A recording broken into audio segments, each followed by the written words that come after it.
Hello to everyone. Today we discuss about the exercise 3.2. Exercise 3.2 ఉన్న problems అన్నిటిని solve చేద్దాము. అదేవిధంగా అంతకుముందు మన ఛానల్లో వచ్చేసి polynomials part 1, part 2, part 3, part 4 క్లాసెస్ని అప్లోడ్ చేయడం జరిగింది. ఎక్సర్సైజ్ 3.2లో first problem. The graphs of y equal to p of x are given in the figures below. For some polynomials p of x in each case find the number of zeros of p of x. అంటే కింద మనకి ఒక 6 graphs ఇవ్వటం జరిగింది. ఈ 6 గ్రాఫ్స్లో ఇచ్చినటువంటి ఆ పాలినామియల్స్ని అంటే ఈక్వల్ టు పాలినామియల్స్ ఈ యొక్క గ్రాఫ్స్ అనేవి పాలినామియల్స్ అని తెలియజేయడం జరిగింది. ఈ యొక్క పాలినామియల్స్ అనేవి ఎన్ని జీరోస్ కలిగి ఉన్నాయి అనేది మనం ఫైండ్ అవుట్ చేయాలి. మనం ఆల్రెడీ గ్రాఫ్స్ డిస్కషన్ చేసుకున్నప్పుడు మనం తెలుసుకున్న పాయింట్ ఏంటంటే గ్రాఫ్లో ఎక్స్ యాక్సిస్ మీద ఎన్ని ఇంటర్సెక్ట్ అయితే అన్ని జీరోస్ ఉన్నట్లు మనం డిస్కస్ చేసాం. అదేవిధంగా వీటిని కూడా సాల్వ్ చేద్దాం. ఫస్ట్ ప్రాబ్లం వచ్చేసి ఇది ఒక స్ట్రైట్ లైన్ వచ్చింది కాబట్టి ఈ స్ట్రైట్ లైన్ అనేది ఓన్లీ వై యాక్సిస్ మీద ఇంటర్సెక్ట్ అయింది. ఎక్స్ యాక్సిస్ మీద ఇంటర్సెక్ట్ కాలేదు కాబట్టి దీనికి జీరోస్ ఎన్ని ఉన్నట్లు, దీనికి జీరోస్ అనేది లేవు. They has no zeros. దీని యొక్క సొల్యూషన్ వచ్చేసి నో జీరోస్. నెక్స్ట్ గ్రాఫ్లో ఈ పాలినామియల్ వచ్చేసి ఎక్స్ యాక్సిస్ మీద 1 టైం ఇంటర్సెక్ట్ అయింది. So it has 1 zero. Next వచ్చేసి నెక్స్ట్ గ్రాఫ్లో ఈ పాలినామియల్ అనేది గ్రాఫ్లో ఎక్స్ యాక్సిస్ మీద 3 టైమ్స్ ఇంటర్సెక్ట్ అయింది కాబట్టి ఇట్ హ్యాస్ 3 జీరోస్. ఇది సొల్యూషన్. ఓకే. నెక్స్ట్ వచ్చేసి ఫోర్త్ వన్లో పాలినామియల్ అనేది ఎక్స్ యాక్సిస్ మీద 2 టైమ్స్ ఇంటర్సెక్ట్ అయింది కాబట్టి it has 2 zeros. Next fifth graph వచ్చేసి ఎక్స్ యాక్సిస్ మీద ఎన్ని టైమ్స్ ఇంటర్సెక్ట్ అయింది? 1, 2, 3 అండ్ 4. సో దీని యొక్క సొల్యూషన్ వచ్చేసి it has 4 zeros. Sixth graph చూసినట్లయితే ఎక్స్ యాక్సిస్ మీద ఎన్ని టైమ్స్ ఇంటర్సెక్ట్ అయింది? 1, 2, 3 టైమ్స్. ఎన్ని టైమ్స్? 3 టైమ్స్. సో దీని యొక్క జీరోస్ వచ్చేసి 3 జీరోస్. ఓకేనా? ఈ విధంగా గ్రాఫ్ను బట్టి ఎన్ని జీరోస్ మనం ఫైండ్ అవుట్ చేయడం జరిగింది. Next question number 2. Find the zeros of the given polynomials. ఇచ్చిన పాలినామియల్స్లో జీరోస్ని ఫైండ్ అవుట్ చేయాలి. Question number 2. Find the zeros of the given polynomials. First one వచ్చేసి రోమ్ number 1 p of x equal to 3x.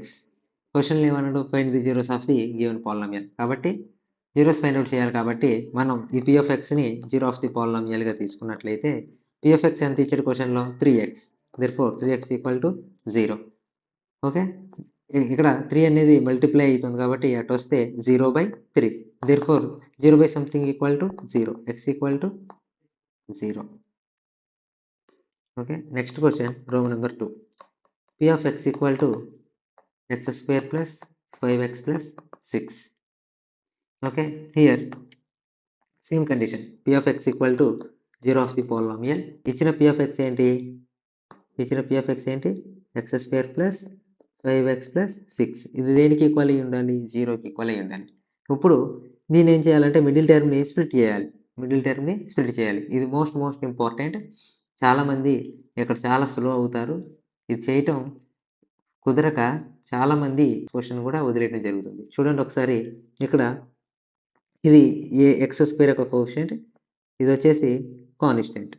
అంటే X square యొక్క coefficient ఏ అనుకుంటే కాన్స్టెంట్ని C అనుకుంటే ఈ రెండింటిని ఇంటూ చేస్తే మనకి ఒక వాల్యూ వస్తుంది. అంటే 1 ఈ రెండింటిని అంటే మనకు వచ్చేసి ఈ 1ని ఈ 6ని ఇంటూ చేస్తే 1 into 6 అంటే 6. 1 into 6 equal to 6. ఓకేనా? 1 into 6 చేస్తే 6 వచ్చింది. ఇది ఒకటి గుర్తుపెట్టుకోండి. ఇప్పుడు మిడిల్ టర్మ్ని స్ప్లిట్ చేయాలి. మిడిల్ టర్మ్ ఏముంది? 5 ఉంది. 5 కనుక విడదీసి రాస్తే ఇప్పుడు ఇంటూ చేసినా మనకి ఇంటూ చేస్తేనేమో ఇక్కడ 6 రావాలి. ఇంటూ చేస్తేనేమో ఇక్కడ 6 రావాలి. చూడండి మిడిల్ టర్మ్‌ని స్ప్లిట్ చేస్తే మనకి ఎలా రావాలంటే ఇంటూ చేస్తేనేమో 6 రావాలి. ప్లస్ చేస్తేనేమో 5 రావాలి. ఓకేనా? ఇంటూ చేస్తే 6 రావాలి. ప్లస్ చేస్తే 5 రావాలి. ఇప్పుడు సపోజ్ ప్లస్ చేస్తే 5 వచ్చేది ఏంటిది? 2 ప్లస్ 3 ఉంది. 2 ప్లస్ 3. కాబట్టి ఏం చేయొచ్చు? 2 ప్లస్ 3 = 5. ఈ 2ని 3 ఇంటూ చేస్తే 6 వచ్చేది. అంటే ఈ నంబర్స్‌ని ఇంటూ చేస్తే 6 వస్తది. ఇదే నంబర్స్‌ని ఇంటూ చేస్తే 5 వస్తది. అంటే 5ని 2x ప్లస్ 5ని 2x ప్లస్ 3x అని రాయొచ్చు. అప్పుడేమైంది 2x ప్లస్ 3x = 5x. అంటే ఈ 5xని స్ప్లిట్టింగ్‌లో ఈ విధంగా రాయొచ్చు కాబట్టి సేమ్ ఆ విధంగా మనం ఇక్కడ రాద్దాం. అంటే ఫస్ట్ x² అంటే x² ప్లస్ 5xని ఏ విధంగా రాయొచ్చు? 2x plus 3x plus constant ఏంటి 6 = 0. నౌ వీటిల్లో ఇక్కడ x ఉంది, ఇక్కడ ఈ రెండిటిలో x కామన్ కాబట్టి x కామన్ తీస్తే ఇక్కడేమో x² ఒక x బయటకు వస్తే x ఉంటుంది ప్లస్ ఈ x బయటకు వచ్చింది కాబట్టి 2. నెక్స్ట్ ఇక్కడ 3 కామన్ తీసినట్లయితే 3 బయటకు వచ్చింది కాబట్టి ఇక్కడ x ఉంటుంది ప్లస్ 3 టేబుల్లో 6 అనేది 2 టైమ్స్ పోతుంది కాబట్టి 3 2 6 = 0. నౌ ఇక్కడ x+2 ఇక్కడ x+2 కామన్ కాబట్టి సేమ్ కాబట్టి కామన్ తీసే ఏం మిగిలింది ఇక్కడ ఇందులో వచ్చేసి x మిగులుతుంది, ఇందులో వచ్చేసి +3 మిగులుతుంది =0. ఓకే నెక్స్ట్ వచ్చేసి x+2 ఫస్ట్ ఈ x+2ని ఫస్ట్ x+2ని ఎక్కడే ఉంచినట్లయితే ఈ x+3 అవతలకి వెళ్తే ఏమైంది 0. నెక్స్ట్ ఈ x+3ని ఎక్కడే ఉంచినట్లయితే ఈ x+2 అనేది యువతల సైడ్ వస్తుంది 0. నౌ x ఈ +2 అవతలకి వెళ్తే -2. నెక్స్ట్ x +3 ఈ +3 అవతలకి వెళ్తే -3. So the answer is the zeros of the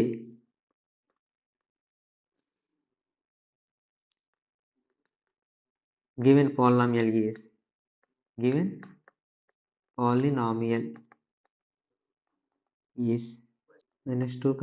-3. ఓకేనా ఇది ఒక ప్రాబ్లం.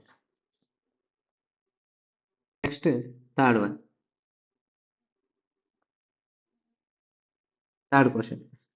థర్డ్ క్వశ్చన్ చూడండి ఒకసారి. సేమ్ థర్డ్ క్వశ్చన్ కూడా ఈ విధంగా ఉంది. p of x equal to x plus 2 into x plus 3. ఇది థర్డ్ క్వశ్చన్. థర్డ్ క్వశ్చన్లో మనం తీసుకోవాల్సిన కండిషన్ ఏంటి? p of x అనేది ఈక్వల్ టు 0 అయి ఉండాలి. సో ఇచ్చిన p of x ఏంటి? x plus 2 into x plus 3 ఇది ఈక్వల్ టు 0. నౌ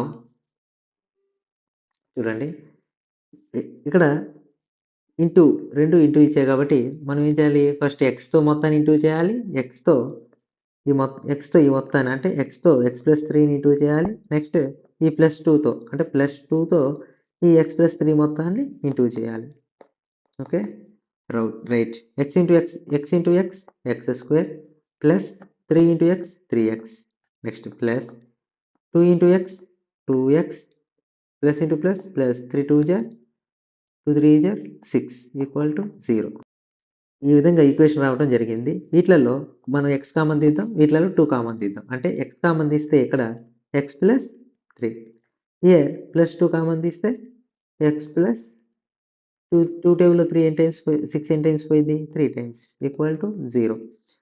ఇక్కడ x+3ని ఇక్కడ x+3 ఉంది కాబట్టి x+3ని కామన్ తీసినట్లయితే ఇందులో వచ్చేసి x మిగులుతుంది, ఇందులో వచ్చేసి +2 మిగులుతుంది =0. సేమ్ ఏం చేయాలి? ఫస్ట్ x+3ని ఇక్కడ ఉంచుకోవాలి.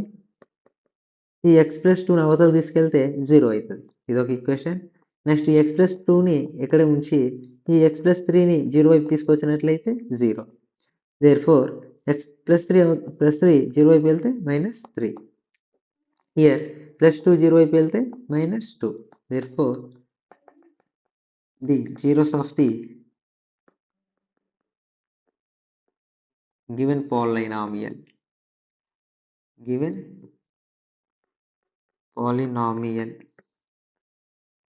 is -3, -2 ఈ రెండు. ఓకే, చాలా ప్రాక్టీస్ చేయండి. మోస్ట్ 2 మార్క్స్కి వచ్చే క్వశ్చన్స్ అన్నీ ఇవ్వండి.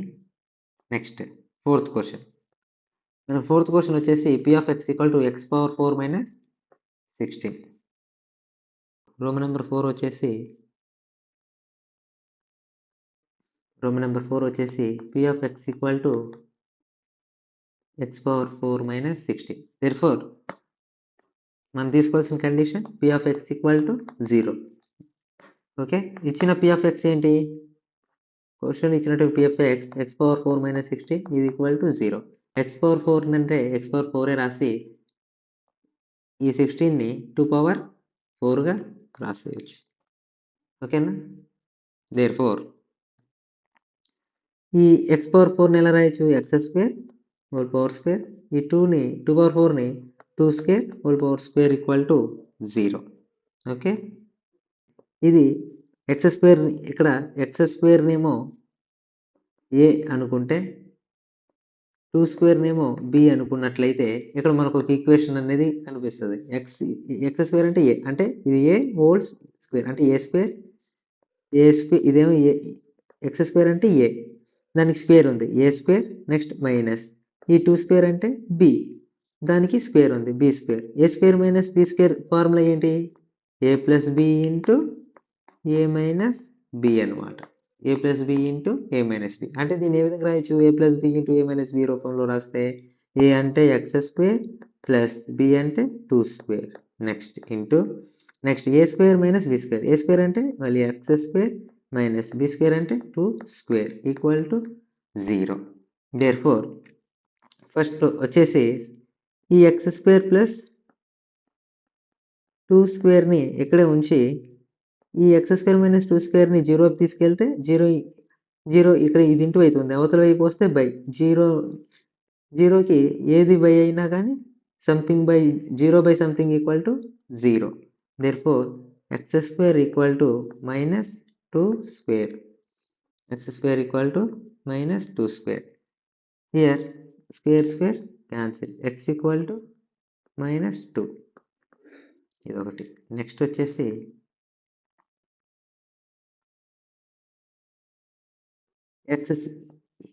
ఈసారి ఇదివైపే ఉంచుకోండి. అంటే x² - 2² = 0. ఇది మొత్తం ఇటు వస్తే 0 వైపు వస్తే 0 బై సంథింగ్ ఇది ఇంటూ అవుతుంది, ఇవతల వైపు వస్తే బై అవుతుంది. 0 బై సంథింగ్ = 0. దేర్ఫోర్ x² ఆ -2² ఇవతల వస్తే +2² ప్లస్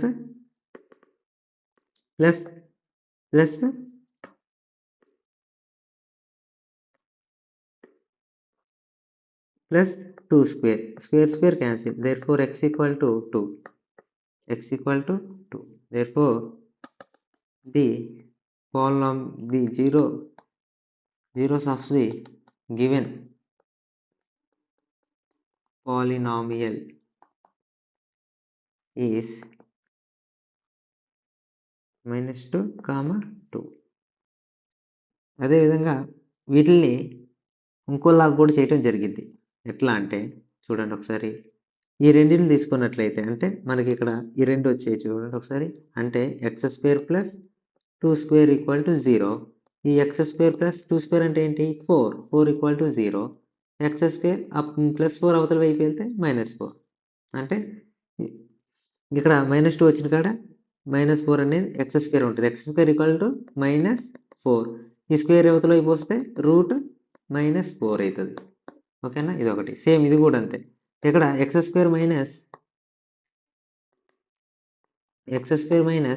2² = 0 ఉంది.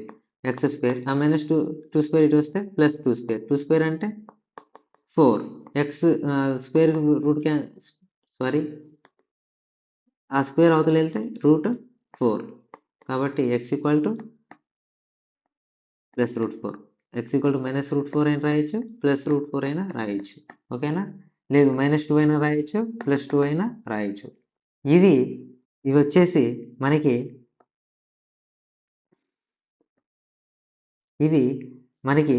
Exercise 3.2లో second క్వశ్చన్లోని problems. ఈ 4 ప్రాబ్లమ్స్ 2 మార్క్స్కి వచ్చే అవకాశం ఉంటుంది కాబట్టి ఫస్ట్ ఇచ్చినటువంటి రెండిటిని, అదేవిధంగా నెక్స్ట్ ఇచ్చినట్టు థర్డ్ ఫోర్త్ని చాలా బాగా ప్రాక్టీస్ చేయండి. ఈ 4 చాలా బాగా ప్రాక్టీస్ చేయండి. ఈ విధంగా ఎక్సర్సైజ్ 3.2లో first problem, second problem complete అయింది. నెక్స్ట్ వీడియోలో థర్డ్ ప్రాబ్లంలోని గ్రాఫ్స్ మొత్తాన్ని కంప్లీట్ చేద్దాం.